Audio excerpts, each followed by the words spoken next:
যারা এত পর্যন্ত আমার ভিডিওটি দেখেছেন তাদেরকে বলি, বাকি ভিডিওটাও আশা করি আপনাদেরকে দেখাতে পারবো। রৌদ্রোজ্জ্বল সকালের শুভেচ্ছা। Good morning. সকালবেলা উঠে চলে গিয়েছিলাম ছাদে। তারপর যা হয় যথারীতি চা নিয়ে বসেছি। আজকে সকাল সকাল ঘুম থেকে উঠেছিলাম। সকাল মানে খুব সকাল নয়, 7টার সময় উঠেছি। তো আজকে আমার বেশ শীত করছিল এবং জ্বর জ্বর লাগছিল এবং ওষুধের কল্যাণে হাইও উঠছিল বেশ খানিকটা। তাই কম্বলটা টেনে নিয়ে চাটা খেয়ে চায়ের কাপের উত্তাপটুকু নিজের সারা মুখে চোখে ছড়িয়ে দিচ্ছিলাম। চোখটাও বেশ কয়েকদিন ধরে ব্যথা করছে। তারপর একটুখানি গড়িয়ে নিলাম। তারপর দেখি জানলার বাইরে ঘোতনের ছানা এসেছে, আমার নাতি বাবু। এখনো পর্যন্ত টয়লেট ট্রেনিং হয়নি বলে আপাতত সে বাইরেই রয়েছে এবং ঘোতনের তাকে মোটেও পছন্দ না। তারপর সেদ্ধ ভেজানো মটর ফ্রিজ থেকে বার করে ঢেলে নিলাম। মটরটাকে সেদ্ধ বসিয়েও দিলাম। আর লাকি ব্যাম্বু গাছের একটু ধুয়ে নেওয়া প্রয়োজন ছিল, তার একটু স্নানের প্রয়োজন ছিল, জল পাল্টানোর প্রয়োজন ছিল।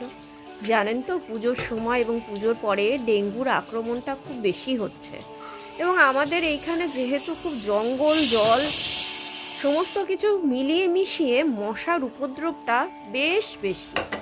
অতএব গাছগুলো ধুয়ে নিলাম এবং দেখতেও কত সুন্দর লাগছে দেখুন। এদিকে আমার ঘুগনির মটর সেদ্ধ হয়ে গেছে, তো সেটাকেও একটু দেখিয়ে ওখানে খাবার টেবিলের তাকে গাছটাকে রেখে দিলাম। আমি সব কাজ একসঙ্গে করি, সমস্ত কাজ একসঙ্গে নিয়ে বসি জড়ো করে। সেই জন্য আজকে একটু নিয়ম ভেঙে দোকান থেকে লুচি এনে ঠোঙা সমেত বসে পড়েছি ঘোতনকে নিয়ে। তাকে আবার জামাই একবার দিলে খায় না। অবশ্য সে লুচি টুচি খায় না, কিন্তু মা যা খায় তাকে সেটা দেখতে হবে, তাকে সেটা পরখও করতে হবে। তাই তাকে একটুখানি ভোগ নিবেদন তার সে না করে দিলে আমরা তো খেতে পারি না। অতএব তাকে দান করা হলো এবং সে যথারীতি সেটি নিতে অসম্মত হলো। তারপরে এদিকে স্ম্যাশার দিয়ে ঘুগনির মটরটাকে এবং ভেতরে দেওয়া কিছুটা আলু ছিল সেটাকে একটু স্ম্যাশ করে নিলাম। তাতে কি হয় বলুন তো, ঘুগনিটা বেশ টেক্সচারটা ভালো আসে।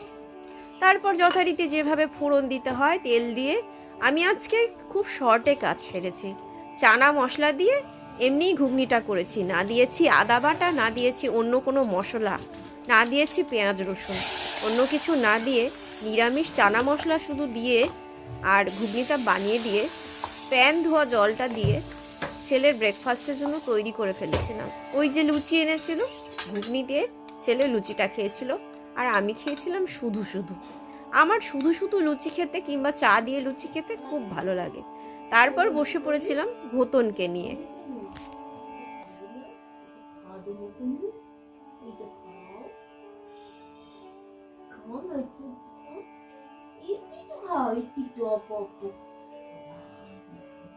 কালকে কি করছে জানিস, বালিশটার খোলসটা ছিঁড়ছে আর ওর বালিশটা খোলসটা এই খোলসটাও ছিঁড়েছে, ছিঁড়ে আবার সেটার উপরে মাথা দিয়ে লুকিয়ে রাখছে। যেই বলছি কে ছিঁড়েছে ওরকম করে মাথাটা দিয়ে লুকিয়ে রাখছে।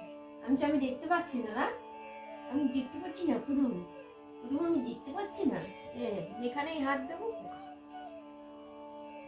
একটু গদ্দাগদ্দি করছি।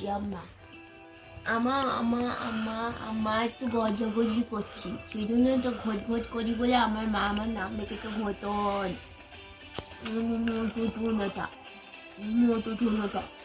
নিজের ছেলেকে চিনতে পারে না, কষ্টে যায় না, বৌমাছি কয়ে একটু বাবাটা বৌমাছি কয়ে, আমার বাবাটা বৌমাছি কয়ে। দেখি দেখি দেখি দেখি দেখি এপা দেখি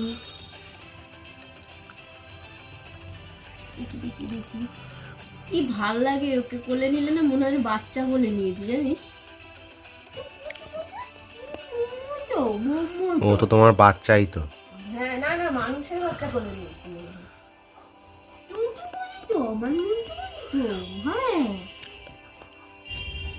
এবারে আসুন এক আশ্চর্য রঙের অপরাজিতা ফুল দেখাই। কি এর নাম দেব বলুন তো? নীলকণ্ঠ যদি বলা হয় তাহলে একে হয়তো সার্থক নামা বলা যাবে, কারণ কণ্ঠটি শুধু তার নীল। এরকম অদ্ভুত সুন্দর রং, এ যে কী প্রজাতির অপরাজিতা আমি জানি না।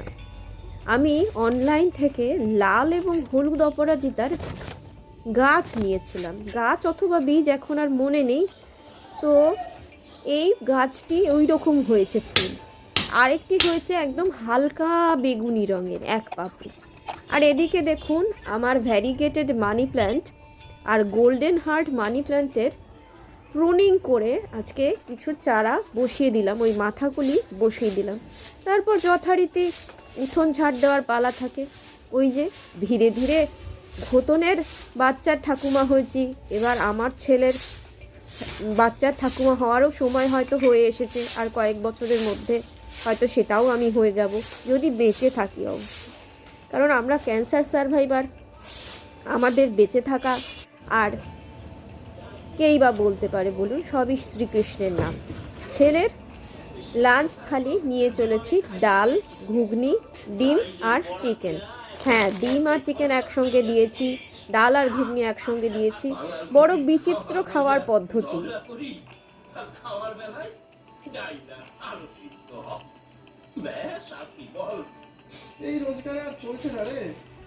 রয়্যাল বেঙ্গল টাইগার বসে আছে দেখুন, আমাকে ডেকে আনলো ছাদে।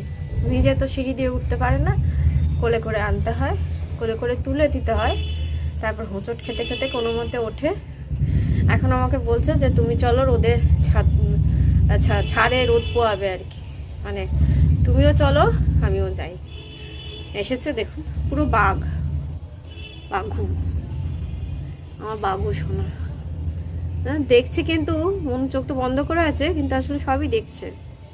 ঠিক আছে আমার বোতল শোনা। আকাশটা আজ বড় সুন্দর।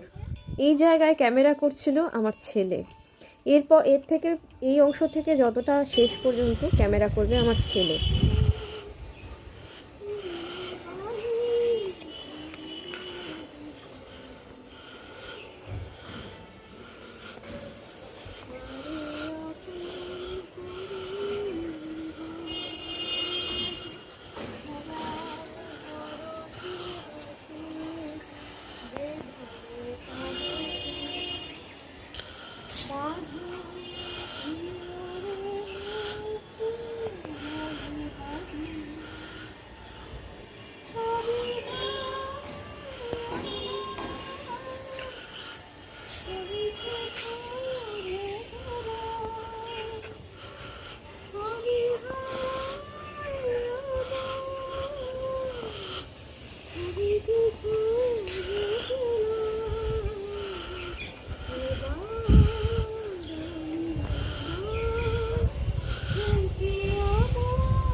ব্লগ এখানেই শেষ করছি। আশা করি আপনাদের ভালো লাগবে। যারা নতুন বন্ধু হয়েছেন তাদেরকে অনেক ধন্যবাদ, পাশে থাকার জন্য শুভেচ্ছা।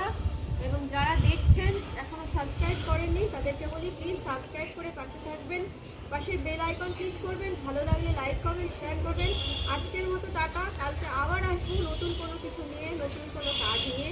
ভালো থাকুন সকলে, জীবন নদীর গতি বজায় থাক। নমস্কার।